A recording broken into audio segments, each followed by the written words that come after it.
সামনেই আসছে জামাই ষষ্ঠী, তবে দেরি না করে ঝটপট রেসিপিটা দেখে নেন।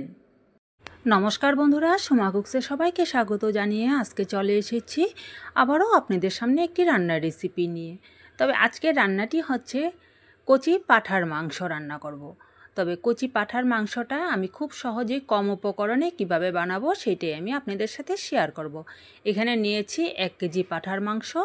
সেই মাংসটাকে আমি ধুয়ে পরিষ্কার করে নেওয়ার পর এদিকে কিছুটা পেঁয়াজ আমি কুচিয়ে রেখে দিয়েছিলাম, সেখান থেকে সামান্য কিছু পেঁয়াজ আমি এই মাংসর মধ্যে দিয়ে দিচ্ছি, আর বাকিটা আমি দেব ফোড়নের মধ্যে। এবার দিয়ে দিলাম আমি পরিমাণ মতো এখানে হলুদ গুঁড়ো, 2 চামচ হলুদ গুঁড়ো দিয়ে দিয়েছি, ছোটো 4 চামচের।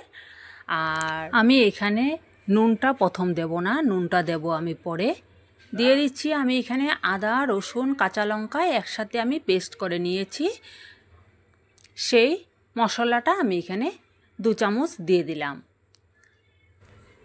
এবারে দিয়ে দিলাম আমি এখানে সরষের তেল।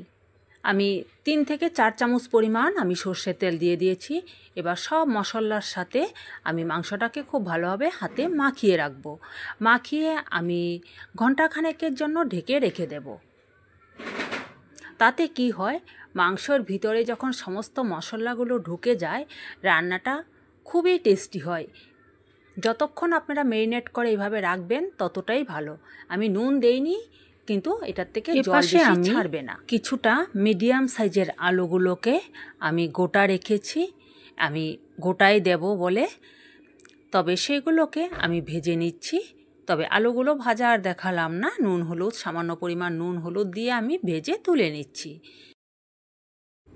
তবে আপনি যদি আমার চ্যানেলের নতুন বন্ধু হয়ে থাকেন তবে অবশ্যই আমার চ্যানেলটিকে সাবস্ক্রাইব করে পাশে থেকে যাবেন আর আমাকে এগিয়ে নিয়ে যাওয়ার জন্য সাহায্য করবেন। এবার আলুগুলোকে তুলে নিয়ে সেই কড়াইয়ের মধ্যে দিয়ে দিলাম সামান্য পরিমাণ সর্ষের তেল। এবার তেলের মধ্যে অবশিষ্ট যে পেঁয়াজ কুচনোগুলো আমি রেখে দিয়েছিলাম সেই পেঁয়াজগুলো দিয়ে দিচ্ছি। তার সাথে 3টে গোটা পেঁয়াজও আমি দিয়ে দিলাম। দিয়ে এবার পেঁয়াজগুলোকে খুব সুন্দরভাবে একটু ভেজে নেব।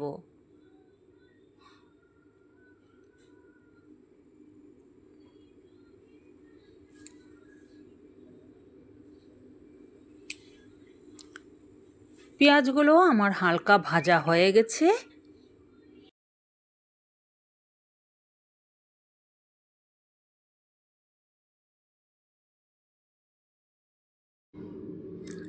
এবারে আমি কি করব, ভাজা পেঁয়াজটার মধ্যে আগে থেকে যে আমি পেস্ট করে রেখেছিলাম আদা, কাঁচা লঙ্কা আর রসুন, সেই পেস্টটা আবারও 2 থেকে আড়াই চামচের মতো আমি দিয়ে দিলাম।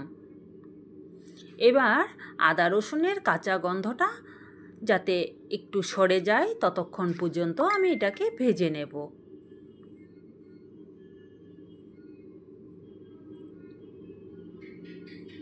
এবার দিয়ে দিলাম আমি 2টো টমেটো পেস্ট করে নিয়েছি, সেই টমেটো পেস্টটা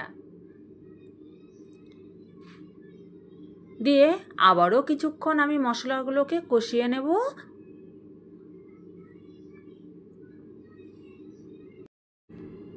এবারে দিয়ে দিচ্ছি আমি হলুদ গুঁড়ো।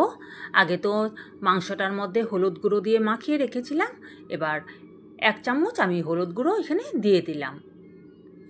দিয়ে দিচ্ছি কাশ্মীরি লঙ্কার গুঁড়ো। আমি এখানে 2 চামচ কাশ্মীরি লঙ্কার গুঁড়ো দিয়ে দিলাম কালারের জন্য। দিয়ে দিচ্ছি পরিমাণ মতো নুন।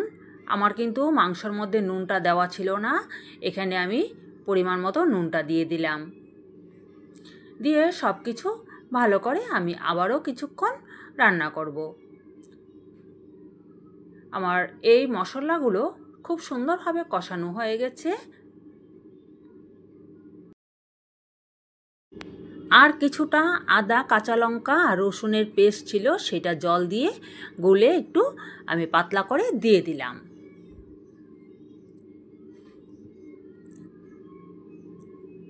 আপনারা একটা জিনিস রান্নাটার মধ্যে লক্ষ্য করবেন, আমার মশলাগুলো কিন্তু প্রায় 3 বার কষানো হয়েছে। আমি প্রথম পেঁয়াজ, আদা, রসুন, কাঁচা লঙ্কার পেস্টটা দিয়ে একবার কষিয়েছি, তারপর আবার টমেটো পেস্টটা দিয়ে কষিয়েছি। এখন লাস্ট ফিনিশিং দিয়ে দিলাম আমি আদা কাঁচা লঙ্কাটা যে পেস্টটা ছিল সেটাকে একটু জল দিয়ে গুলে আবার দিয়ে কিছুক্ষণ নেড়ে চেড়ে নিয়েছি। এইভাবে মশলা দেওয়ার পর যতটা কষাবেন রান্না করার সময় তত দেখবেন রান্নার স্বাদও বাড়বে আর কালারও খুব সুন্দর হয়। এবার সমস্ত মাংসগুলোকে আমি এখানে দিয়ে দিলাম। মাংসগুলো আগে থেকে মেরিনেট করাই ছিল, খুব বেশি সময় লাগবে না। এবার মাংসগুলো দিয়ে আমি অল্প সময় ঢাকা দিয়ে রাখব। অল্প সময় বলতে আমি এখানে 15 থেকে 20 মিনিটের মতো এভাবে ঢেকে ঢেকে আমি মাংসটাকে রান্না করেছি। মাঝখানে আমি 2 বার নেড়ে দিয়েছিলাম। মাংসটা দেখুন কালারটাও কত সুন্দর আসছে, আর মাংস কিন্তু প্রায় 80% মাংস আমার সেদ্ধ হয়ে গেছে। এবারে দিয়ে দেব আগে থেকে ভেজে রাখা আলুগুলোকে। আলুর সাথে 3টে পেঁয়াজও আমি দিয়ে দিলাম। দিয়ে ভালো করে আমি এটাকে আবারও কষাবো আলুর সাথে। এবার কিন্তু খুব ঘন ঘন এটাকে একটু নাড়া দিতে হবে, কারণ মাংসটা যখন কষানো হয়ে আসছে এই অবস্থায় নিচের দিকে লেগে যেতে পারে। আলুটা দেওয়ার পর গ্যাসের আঁচটা একদম লো করে দিয়ে আবারও অল্প সময় আমি ঢেকে রেখেছিলাম।